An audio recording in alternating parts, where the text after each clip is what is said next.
तो अभी हमारे साथ बीजेपी नेता रूपनारायण मेहता है। क्या कहिएगा सर, जिस प्रकार से सदाकत आश्रम में घुस करके बीजेपी के कार्यकर्ताओं ने कांग्रेसियों की पिटाई की? देखिए, जिस तरह से आज घटना घटी है, चोरी या सीनाजोरी, ये कांग्रेस का मानसिकता दिखाता है कि जो भारतीय जनता पार्टी के कार्यकर्ता शांतिपूर्ण प्रदर्शन कर रहे थे, क्योंकि उन्होंने पूरे देश का अपमान किया है, एक माँ का अपमान नहीं किया है। और जो भी किसी का भी माई बहन हो या भाभी हो, दीदी हो, जो भी हो, उस सब को हम लोग आदरणीय मानते हैं, शक्ति के प्रतीक मानते हैं।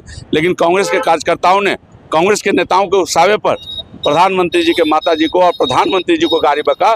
ऐसे लोगों को, देशद्रोही लोगों को एक मानसिकता बन गई है। इसी के कारण आज 20 वर्षों से कांग्रेस सत्ता से बाहर है। कांग्रेस को ये समझना चाहिए कि ये क्रांति जयप्रकाश नारायण की धरती है, ये क्रांति की धरती है। यहाँ लोगों को राजनीति का कका गगा सिखाते हैं और वो बिहार के लोगों को सिखा रहे हैं और बिहार के लोगों को अपमान करने का प्रयास कर रहे हैं। तो निश्चित रूप से इसका सजा 2025 में आने वाले चुनाव में राहुल गांधी और तेजस्वी यादव को भुगतना पड़ेगा, क्योंकि उन्होंने अपने कार्यकर्ताओं को ही ऐसा कर रखा है कि जिससे कार्यकर्ता अभद्र भाषा का प्रयोग करें। और वो अभद्र भाषा क्या, राहुल गांधी भी टिरेल है, उन्होंने भी संसद जो मंदिर है लोकतंत्र का, वहाँ कभी किस फैलाएंगे, किस मारेंगे, कभी कनकी मारेंगे, कभी प्रधानमंत्री जी से जाकर लपट जाएंगे। तो ऐसे लोगों का, खास करके जो तथाकथित यात्रा उन्होंने निकाली है, वो निश्चित रूप से वोट चोरी के आरोप जो लगाता है, जिसने लोकतंत्र की हत्या की, जिन्होंने जयप्रकाश नारायण को बंद कर दिया, जिसके इमरजेंसी के कारण श्रीमती इंदिरा गांधी को अपनी कुर्सी गंवानी पड़ी, उनको इस्तीफा देना पड़ा। तो बिहार सबको राजनीति सिखाता है और बिहार के लोगों को दिल्ली इटालियन जो संस्कृति है उसमें आके भारतीय संस्कृति को न सिखाएं। भारत के लोग संस्कृति और सभ्यता को बहुत अच्छे तरह से जानते हैं और राहुल गांधी को भी बहुत अच्छे तरह से जानते हैं, तेजस्वी यादव के, जिनको कोर्ट ने, उन्होंने न्यायपालिका को नहीं माना, उन्होंने चुनाव आयोग पर आरोप लगा। जब ईवीएम की बात होती तो ईवीएम खराब है, ईवीएम जीत गए तो ठीक है, हार गए तो खराब। निश्चित मैं कहना चाहता हूँ कि जब आप झारखंड के परिणाम आए, आपका जब कर्नाटका का परिणाम आए, अन्य परिणाम आए, तो निश्चित रूप से आप जब देखिए कि क्या हुआ, तो हुआ ये कि उनको वाहवाही मिली कि तब चुनाव आयोग चोर नहीं है और आज चुनाव आयोग गलत है।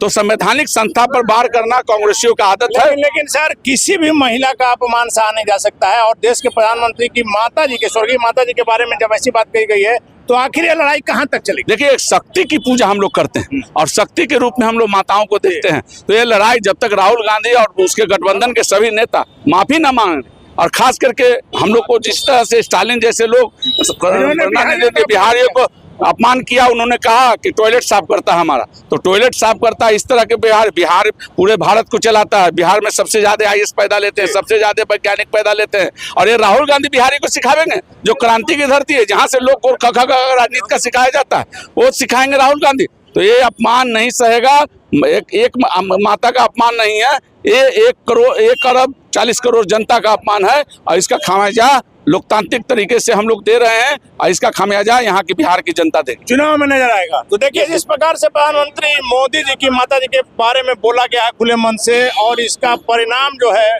वह नजर आएगा। निश्चित तौर पर किसी भी महिला का अपमान नहीं किया जाना चाहिए। और जब प्रधानमंत्री मोदी के बारे में, उनकी माता जी के बारे में इस प्रकार की बातें खुले मन से कही गई, हालांकि कहा जा रहा है कि आरोपी ने माफी मांग लिया है, लेकिन इस मामले में क्या कुछ होगा आगे देखना काफी महत्वपूर्ण होगा। फिलहाल बन रहा है ब्रेकिंग न्यूज़।